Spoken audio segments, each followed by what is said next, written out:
Hello students, मैं इस video में कक्षा 10वीं वाले विद्यार्थियों को संस्कृत सब्जेक्ट के त्रैमासिक परीक्षा का प्रश्न पत्र दिखाने वाला हूं।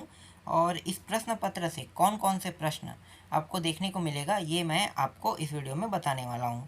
तो देखो, त्रैमासिक परीक्षा का ये प्रश्न पत्र है। और एक चीज़ ये भी बता देता हूँ कि ये जो प्रश्न पत्र है ये पुराना प्रश्न पत्र है, ठीक है। अभी कहीं पर भी त्रैमासिक परीक्षा नहीं हुआ है, इसलिए आपको अभी ओरिजिनल प्रश्न पत्र नहीं मिलेगा। तो पुराने प्रश्न पत्र से कौन कौन से प्रश्न आने वाले हैं उसको मैं बता देता हूँ। तो देखो, यहाँ पे ये जो है ये 50 नंबर का है। यहाँ पे पूर्णांक जो है आपको 50 नंबर का देखने को मिलेगा। समय जो है वो 3 घंटा रहेगा, है ना। ये कक्षा 10वीं का और संस्कृत सब्जेक्ट का है। तो देखो, पहला प्रश्न जैसे सही विकल्प रहेगा तो सही विकल्प से 5 प्रश्न आएंगे, ठीक है, 5 प्रश्न। लेकिन यहाँ पे जो 5 प्रश्न दिया है इसके आने के चांसेस नहीं के बतौर हैं।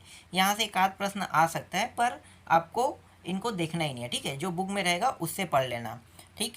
तो यहाँ से जो 5 प्रश्न है इसके आने के चांसेस नहीं के बतौर हैं, तो आपको इससे देखने की ज़रूरत नहीं है, ये टॉपिक नहीं आएगा।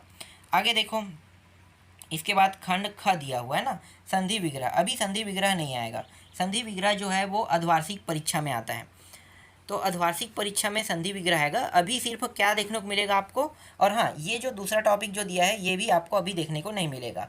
तो धातु वाला ये टॉपिक आपको पढ़ने की आवश्यकता नहीं है, और ना ही ये धातु प्रत्यय को पढ़ने की आवश्यकता है, ठीक है। अभी आपको क्या पढ़ना है, जो श्लोक है ना, सुभाषी श्लोक है, उनको अभी आपको देखना है। 2-3 प्रश्न सुभाषी श्लोक से आएगा। 2 प्रश्न है जिसका हिंदी में अनुवाद कीजिए कहेगा। तो हिंदी में अनुवाद करने के लिए सुभाषी श्लोक आएगा। हाँ, कई जगह ऐसे है जैसे नवोदय नहीं, शिशु मंदिर, ठीक है, शिशु मंदिर वाला जो स्कूल होता है वहाँ पे आपको ये संधि विग्रह, समास विग्रह ये आपको देखने को मिल सकता है। यहाँ तक के जो नंबर है ना 150, मतलब यहाँ पे ये जो 100 है से 150 का संस्कृत भाषा में अनुवाद कीजिए कहते हैं ना। 100 भी नहीं, 101 से है, 101 से 150 तक। तो ये भी आपको याद करके रखना पड़ेगा, ठीक है। ये टॉपिक आ सकता है अभी के प्रश्न पत्र में। तो अभी के जब प्रश्न पत्र में आएगा तो आपको ये याद रखना है कि ये जो प्रश्न आएगा वो 101 से लेके 150 आएगा। अगर आप लोगों ने 1 से लेके 100 तक के रटा है ना तो उसको भूल जाओ, क्योंकि वो 9वीं क्लास का है। और 9वीं क्लास के बाद 10वीं क्लास में जो प्रश्न आता है वो 101 से लेके 150 तक के आता है। और जो संख्या है उनका आपको क्या बताना है, हिंदी में, मतलब हिंदी में नहीं, संस्कृत में, ठीक है, संस्कृत में बताना है कि 150 को संस्कृत में क्या कहते हैं, 145 को क्या कहते हैं, 140 को क्या कहते हैं। ये आता ही आता है, ठीक है। वार्षिक पेपर में तो 100% आएगा, तो आपको ये रटना ही पड़ेगा। अच्छा होगा कि आप लोग अभी से रट लो।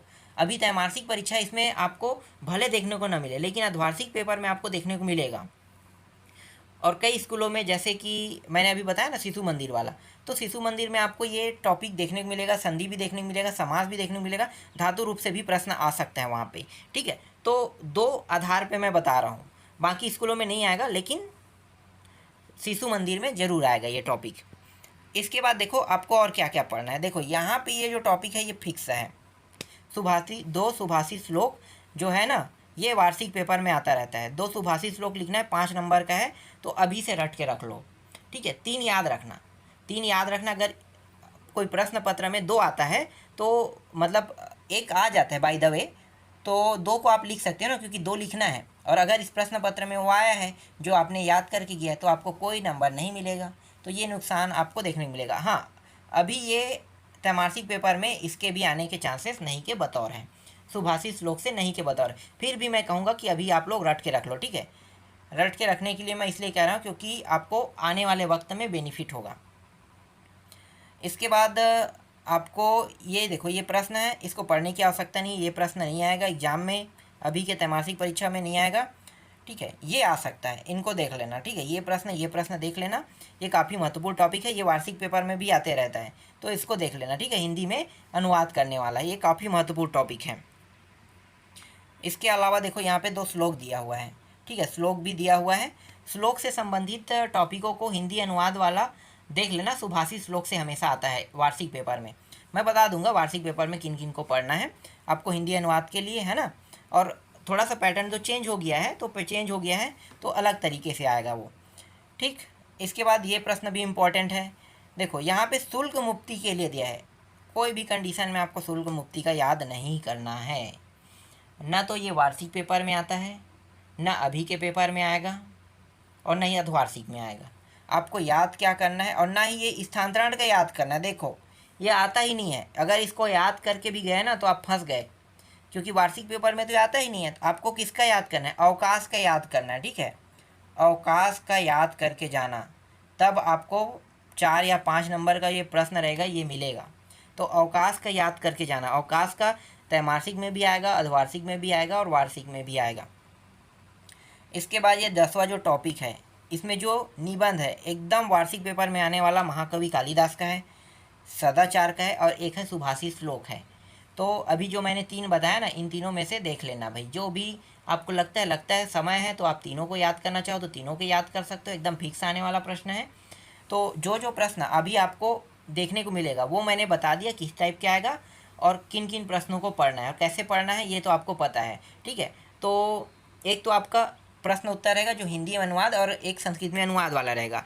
एक आपको निबंध देखने को मिलेगा। निबंध मैंने अभी आपको बताया ना, महाकवि कालिदास का एक आपको पढ़ याद कर लेना है। सदाचार का याद करना चाहो सदाचार का याद कर सकते हो, और सुभाषित श्लोक सुभाष चंद्र बोस वाला होता है ना, तो वो भी आता है।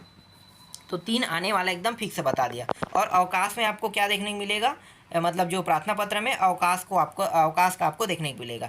इसके अलावा 2 रहेगा हिंदी में, देखो गद्यांश रहेगा, 2 हिंदी में अनुवाद करेगा। तो इसको रटने की ज़रूरत नहीं है, आपको ऐसे ही पता है, ये तो ऐसे ही बन जाता है, ठीक है। और 2 आपको श्लोक से भी देखने को मिलेगा, 2 श्लोक से भी देखने को मिलेगा। तो ये आने वाले टॉपिक है, ठीक है। जरूरी नहीं है कि यही आए, लेकिन ये जो प्रश्न है ये वार्षिक पेपर का प्रश्न है, समझो। ये वार्षिक प्रश्न पत्र में जरूर देखने को मिलता है। और याद करना चाहो तो 2 सुभाषित श्लोक भी याद कर लेना, ठीक है। 2 सुभाषित श्लोक, ये काफ़ी इंपॉर्टेंट टॉपिक है।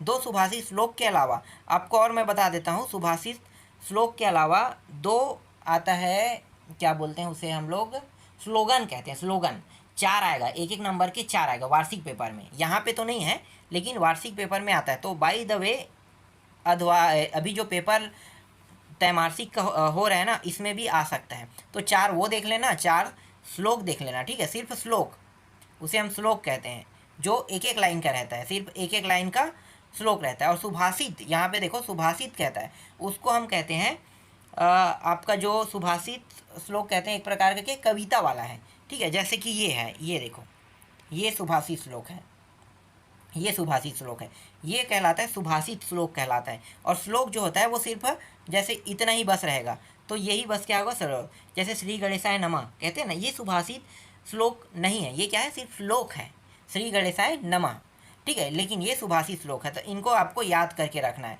तो ये काफ़ी महत्वपूर्ण टॉपिक है जो मैंने अभी बताया है। उनके हिसाब से अगर तैयारी करते हो तो अर्धवार्षिक पेपर के साथ साथ आपका वार्षिक पेपर का भी तैयारी हो जाएगा।